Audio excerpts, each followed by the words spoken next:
Assalamualaikum warahmatullahi wabarakatuh. Perkenalkan, saya Nurul Arina. Pada kesempatan kali ini akan menjelaskan materi tentang konsep dan mekanisme pertahanan pada mata kuliah Cyber Security. Oke, pada kesempatan kali ini kita akan membahas mengenai 4 poin, yaitu yang pertama, kelemahan dan ancaman pada bagian mengenali serangan yang mungkin datang pada jaringan komputer. Kemudian yang kedua adalah strategi kebijakan keamanan. Di sini kita membahas bagaimana menentukan mekanisme yang dipakai untuk mengatasi serangan-serangan tersebut. Kemudian yang ketiga, metode keamanan jaringan, metode fundamental untuk mengamankan jaringan, dan yang terakhir adalah kesimpulan. Yang pertama adalah kelemahan dan ancaman. Pada bagian ini kita akan menentukan kebijakan dan strategi pengamanan yang efektif dengan yang pertama mengenali ancaman atau serangan yang mungkin datang. Kemudian perlu menentukan tingkat keamanan yang diinginkan dan memperkirakan metode apa yang akan digunakan untuk mencari solusi. Jadi pada bagian kelemahan dan ancaman ini kita mengetahui kelemahan apa saja yang kita punya dari sistem jaringan kita, kemudian ancaman apa yang berpotensi datang. Dan kita harus mengenali kelemahan dan ancaman tersebut agar kita mampu menerapkan strategi pengamanan yang efektif.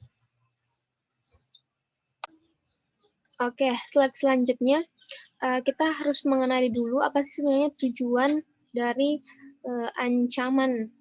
Ya, yang pertama tujuannya adalah untuk mencuri data.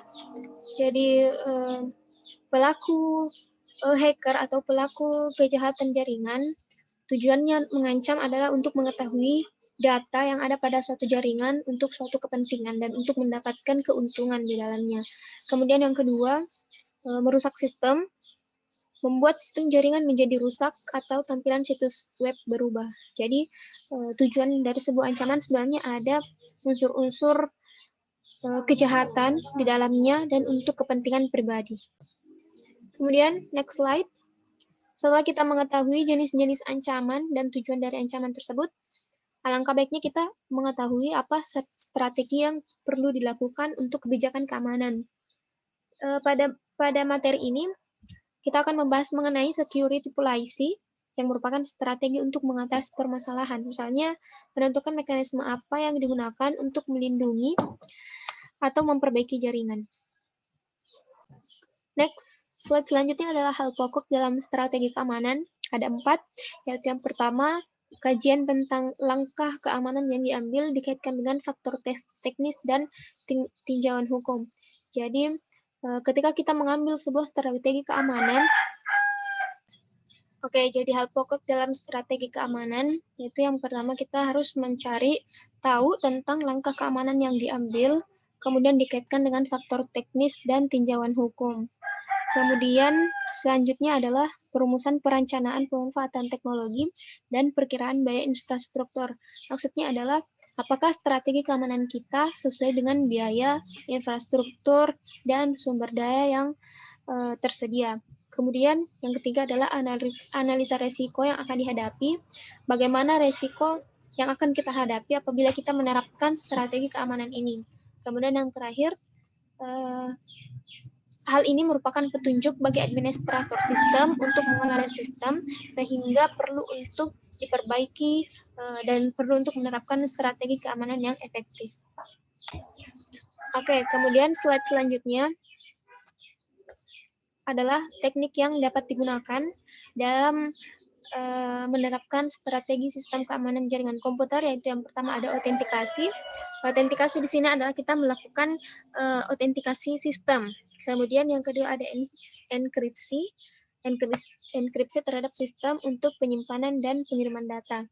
Dan yang ketiga ada hardware dan software, di mana pada bagian ini kita akan menggunakan software atau perangkat lunak dan hardware perangkat keras jaringan untuk mendukung keamanan, misalnya firewall, router, dan lain-lain sebagainya. Kemudian slide selanjutnya ada 3 metode keamanan jaringan yang dapat kita gunakan, yaitu yang pertama meningkatkan keamanan jaringan, yang kedua mekanisme pertahanan, dan yang ketiga adalah mengatasi ancaman.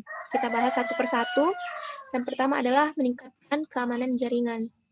Yang pertama, dalam meningkatkan keamanan jaringan, metode yang dilakukan adalah yang pertama, pembatasan akses pada network.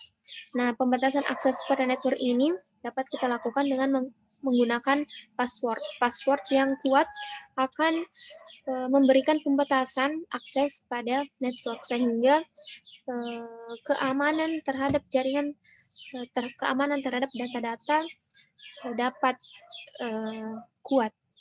Kemudian yang kedua adalah penggunaan enkripsi.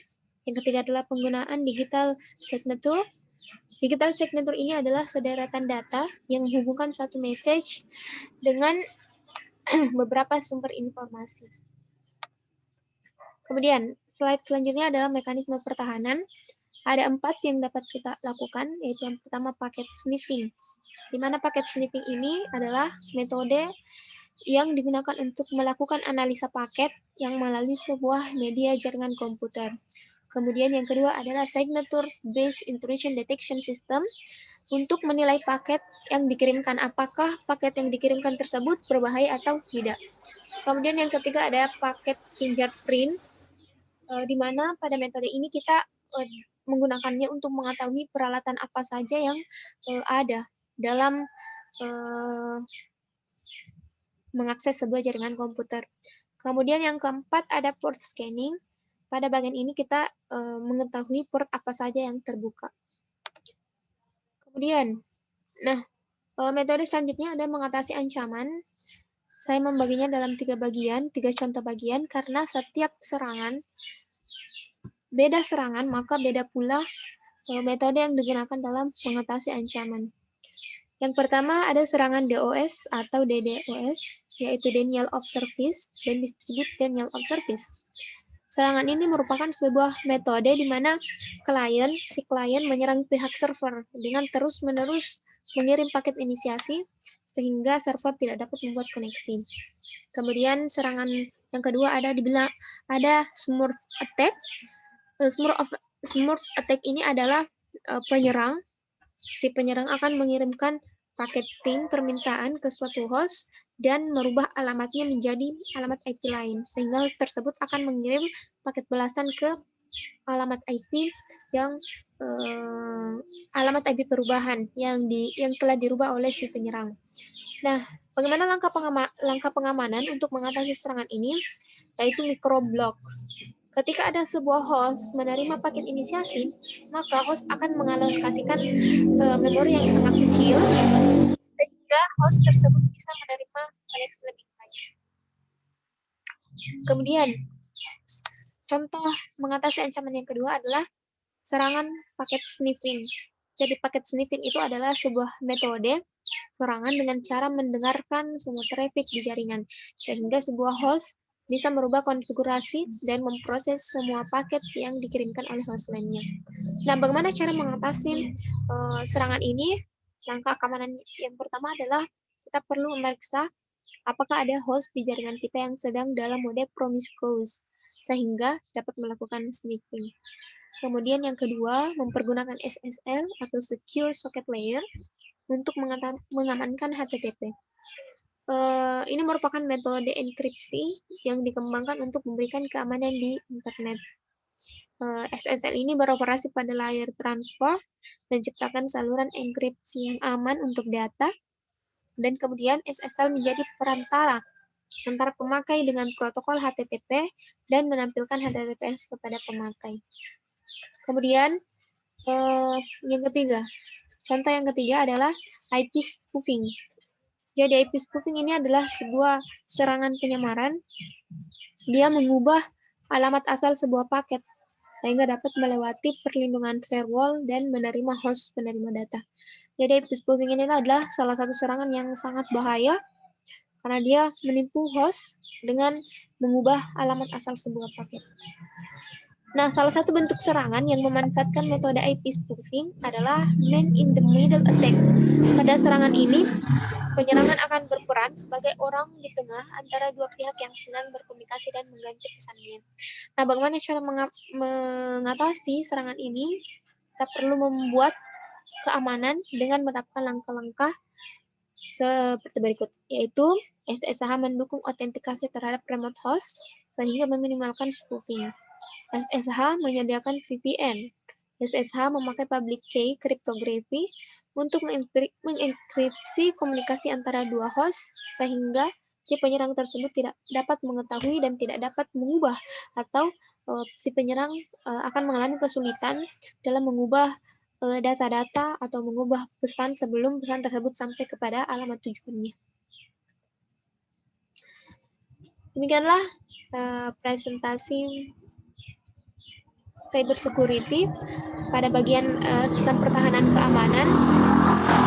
Yang terakhir sebagai kesimpulan dari saya adalah keamanan pada jaringan komputer perlu untuk dilakukan karena saat ini semakin banyak serangan-serangan yang terjadi dengan menerapkan tujuan-tujuan tertentu untuk menguntungkan satu pihak dan merugikan si korban, sehingga keamanan itu sangatlah penting dengan menerapkan metode-metode yang telah saya jelaskan tadi.